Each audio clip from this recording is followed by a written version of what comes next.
My today's topic is mature cataract. If you get a mature cataract in your long case, what questions you may expect from your examiner? These questions I will tell you. First common question we ask you, what are the points in favor of your diagnosis? Why you call it mature cataract?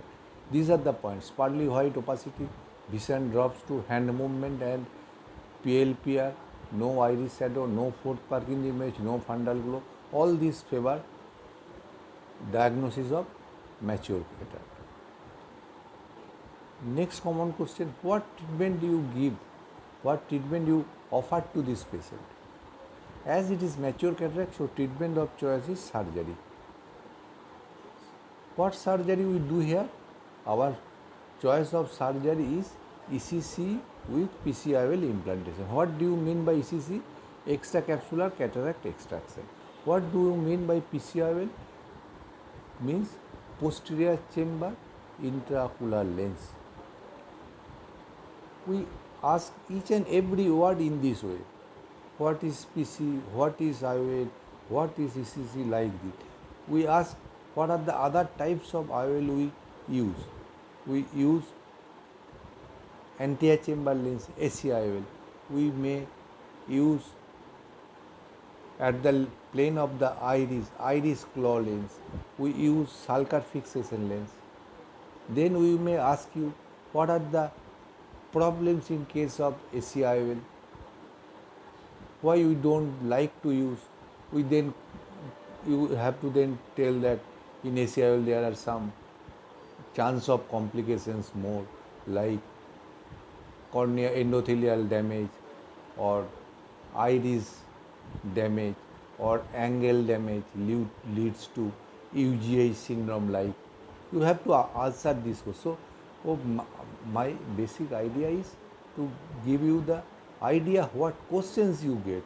Then if you know the questions, you can answer it. Then we may ask you, if the patient refuses surgery, what will happen? What you answer it that mature cataract will go to hypermature cataract. Immediate question is, what do you mean by hypermature cataract? What is the difference between mature and hypermature? In mature cataract we get pearly white opacity. Pearly white opacity in mature cataract. But when we get hypermature cataract, the cataract lens color is milky white, and always depth of anterior chamber will be shallow or deep. In fact, only hypermature cataract means nothing.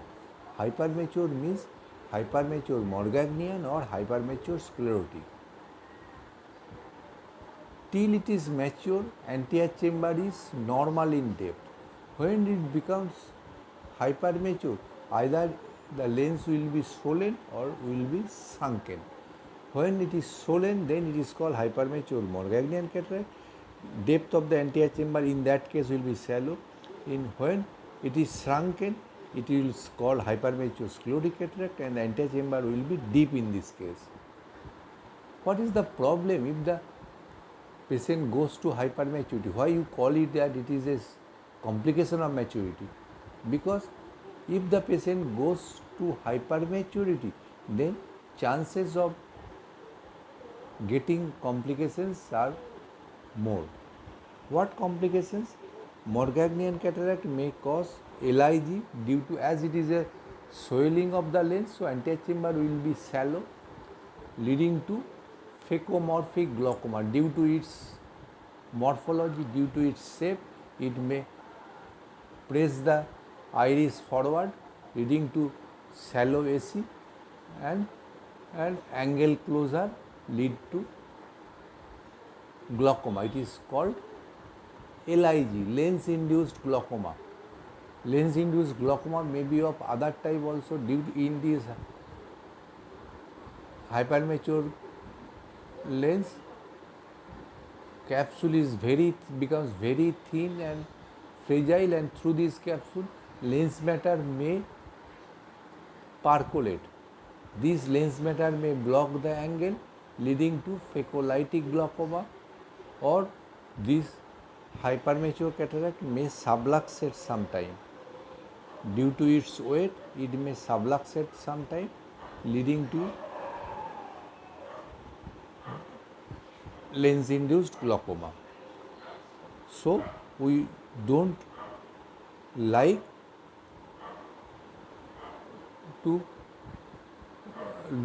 to allow patient to go to hypermature state. So when we get a case of mature cataract, always ask the patient to do surgery immediately and has to tell you that these are the complications you may get if you don't give surgery, if you don't do surgery. Then we may ask you about the management of LIG. LIG is lens-induced glaucoma. Glaucoma means increased IOP, and basically it is the management of IOP. How we manage IOP? By giving injection, mannitol, oral Diamox, oral glycerol, topical beta blocker. All these things we have to utter. If we ask you how you manage a case of LIG, phacomorphic, phacolytic, whatever may be the case. If it is a lens-induced glaucoma, what you do? First manage IOP, and as here cause of increased IOP is due to hypermature lens. So when the IOP is lowers down to normal, then immediately you have to extract the lens, as lens is the main pathology. So after managing IOP, surgical extraction of lens has to be done. Before surgery, what examination you have to do? Always you do IOP measurement, SAG examination, macular function test, blood sugar, cardiovascular checkup, and biomet. You have to tell all these examinations before surgery. Then we may ask you different techniques of IOP measurement. You know there are different techniques of IOP. At examination, we usually do digital tonometry by index finger. By digital, you assess the intraocular pressure, but it is just assessment, not measurement. For measurement, it needs some instruments, either by indentation instrument, by Sears tonometer, or by applanation instrument, by Goldman applanation tonometer or pneumotonometry. By these instruments, we can measure IOP. Then we may ask you to show how digital tonometry done. In digital tonometry, what you to do? You first ask the patient to look down. Why you ask the patient to look down? Because we want to avoid the tarsal plate. So ask the patient to look down. Then put your 2 index finger over the globe of the patient, and by 1 index finger you give pressure, and with the other finger you feel the thrust, and vice versa. With the other finger you give pressure and you feel thrust with the other index. In this way you just can, by 2 or 3 times you give pressure and counter pressure and feel the get an assessment of the IOP. Some other relevant question: why we measure IOP preoperatively? If we don't measure IOP, what is the problem? If we miss increased IOP, if we miss the patient has already glaucoma and you start surgery, due to this increased intraocular pressure, everything of intraocular structures will come out when we open the anterior chamber. Iris, vitreous, lens always come out and the eye will be lost. So, before going to do surgery, we should know what is the present status of intraocular pressure of the patient. Then how we examine lacrimal sac? We can ask you, show where you see the lacrimal sac. You have to show the area. Lacrimal sac area is over nose, there is a anterior lacrimal case, you can feel the anterior lacrimal crest, and behind the anterior lacrimal crest there is a fossa for lacrimal sac. You have to grip pressure over the lacrimal sac area, and you have to examine whether there is anything coming out of the lacrimal sac area by lacrimal puncta with your pressure. Whether there is any regurgitation is present or not, you have to assess. It is the lacrimal sac examination. Then we may ask you about biometry.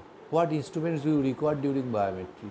Two instruments actually we require during biometry. Number one is USG A scan to measure axial length of the eyeball. Normal axial length of the eyeball is what? Around 23.5 millimeter or 24 millimeter light. And number two instruments we require is keratometer. Why keratometer is required? For corneal curvature measurement. What is the SRK formula? Then you have to tell this SRK formula: P is equal to A minus 2.5 L minus 0.9 K. You have to say in one breath. Then full form SRK you have to tell. Then we may ask you about macular function test. If we ask you macular function test, you at least tell 2-point discrimination, color test, pupillary reflex, and PAM, potential acuity meter. It is a very important test to us, because with this instrument we can set the patient preoperatively that how much vision you should gain after surgery. So this is a very important test nowadays. Other than this, we may sometimes do USG. In case of mature cataract, if we cannot see anything behind the lens, then you have to assess the posterior segment by USG. If it is immature cataract and if OCT is possible, then may do OCT like this. Sometimes we may ask you about specular microscopy. It is done when we think that there may be some problem in endothelial cell count or endothelial cell morphology. To assess endothelial cell count and cell morphology, that means to assess the health of the cornea, we should do specular microscopy. If endothelial problem is there, and if we do surgery with this bad endothelial condition, then post-operatively we may get bullous keratopathy. That is a dreaded complication to us. So to avoid all these complications, you should do this test. That's all about mature cataract. Thank you all.